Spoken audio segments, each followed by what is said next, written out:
GamingBolt presents 15 things you need to know before you buy Just Cause 4. Avalanche Studios Just Cause may not be the standard setter when it comes to open-world games, but with its impressive destruction mechanics, large scale of worlds, and of course, explosions, it has made a name for itself for being consistently fun, if nothing else. Just Cause has had its ups and downs, sure, but there's no denying that it's almost always a blast to play through. Just Cause 4 is looking exciting for all the same reasons, and with not long before its launch worldwide, in this feature we're going to take a look at 15 bits of information that has us excited about the return of Rico Rodriguez. So without further ado, let's get into it. The setup. In Just Cause 4, Rico Rodriguez is going to butt heads with Black Hand, the world's most powerful private military group, which has ties with both Salvador Mendoza and Sebastiano Di Ravello, who of course were important characters in Just Cause 1 and 3. When Rico discovers that his father may have been working with the Black Hand at one point, he decides to try and uncover hidden details about his past. The antagonist. The leader of the Black Hand is a woman named Gabriela Morales.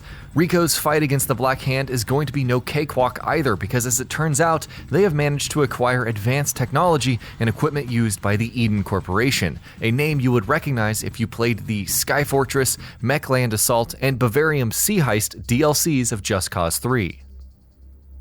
The setting.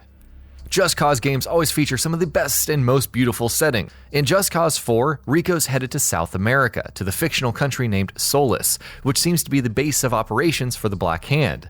As expected, it's going to be large, beautiful, and serve as a playground for unlimited havoc and chaos. World design. Solis is going to be divided into 4 distinct regions, each representing their own biome.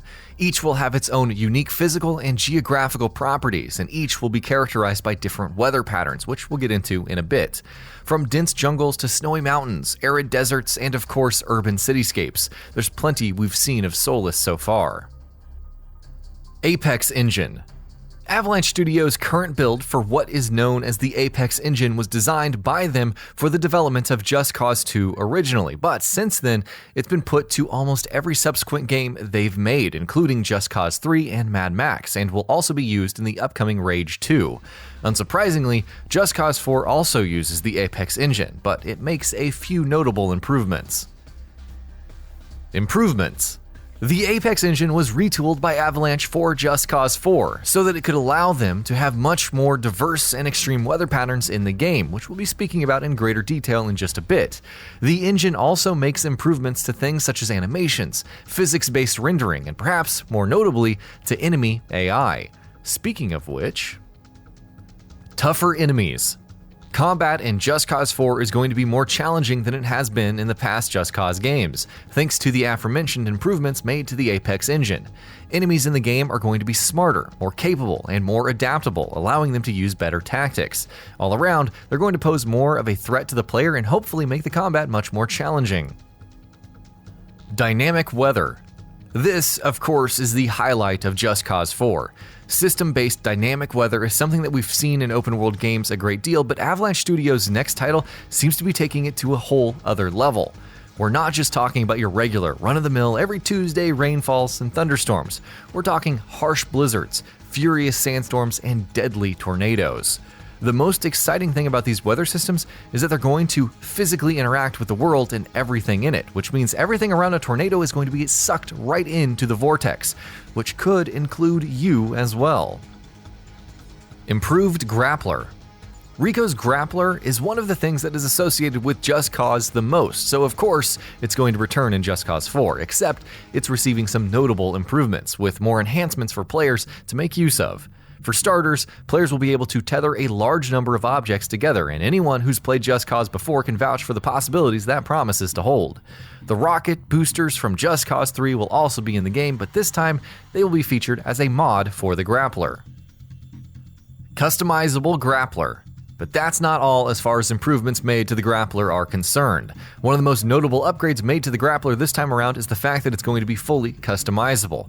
What sort of customizations these will be and to what extent they can be modified is something that we don't know too much about right now, though we do know that one particular mod for the Grappler, known as the Pulse mod, will be available. It will add an electrically charged explosion to your grapple.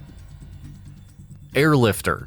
Another interesting new item that is being added in Just Cause 4 is the AIRLIFTER, which works a lot like the Fulton from Metal Gear Solid 5: The Phantom Pain. Players will be able to attach balloons to anything they see, vehicles, objects, even people, which will then lift whatever the balloon is attached up to into the air. Combine that with the grapple, Rico's wingsuit, and Just Cause's natural tendencies of chaos, and it's not too hard to imagine the sandbox of possibilities. Secondary fire. No one looks at Just Cause games and says, there's not enough tools here to cause absolute mayhem. Well, that's not entirely accurate because clearly that's exactly what Avalanche did. The extreme weather systems might be the highlight addition here, but Avalanche have also added a secondary fire mode to each weapon in the game. While some of these might be logical and predictable, like an assault rifle firing grenades, others might be a bit more wacky, such as a sniper rifle shooting homing rockets. Vehicles.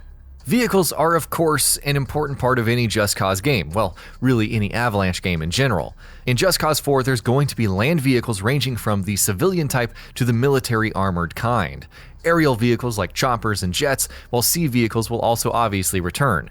The wingsuit, of course, is in as well, while hoverboards are also going to be included in the game. Each vehicle will also have its own unique aerodynamic properties, meaning that some vehicles might be more prone to damage to certain weather patterns than others. In fact, one particular vehicle, known as the Storm Chaser, which is essentially an armored truck, is immune to the destructive powers of tornadoes. Gold Edition. Just Cause 4's Gold Edition, which costs $89.99, will come with plenty of bonuses.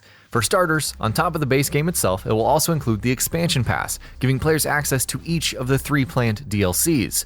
It will also include a bunch of Golden Gear equipment, such as the Golden Gear shotgun, the Golden Gear wingsuit, and the Golden Gear parachute. Lastly, those who purchase the Gold Edition will also get 24 hours early access to the game. Xbox One X and PS4 Pro enhancements. Like most major releases, and plenty of not-so-major releases as well, Just Cause 4 is going to include enhancements for both the PS4 Pro and the Xbox One X. What are these enhancements? Well, that is sadly something that Avalanche or Square Enix have not gotten into, so we don't exactly know whether or not 4K or higher frame rates are on the card. We can, at the very least, expect higher resolutions on both enhanced consoles. And that about does it for this video. If you enjoyed what you watched and want to see more from GamingBolt, you can always hit that subscribe button and turn on the bell icon next to it. That way you will never miss any of our videos.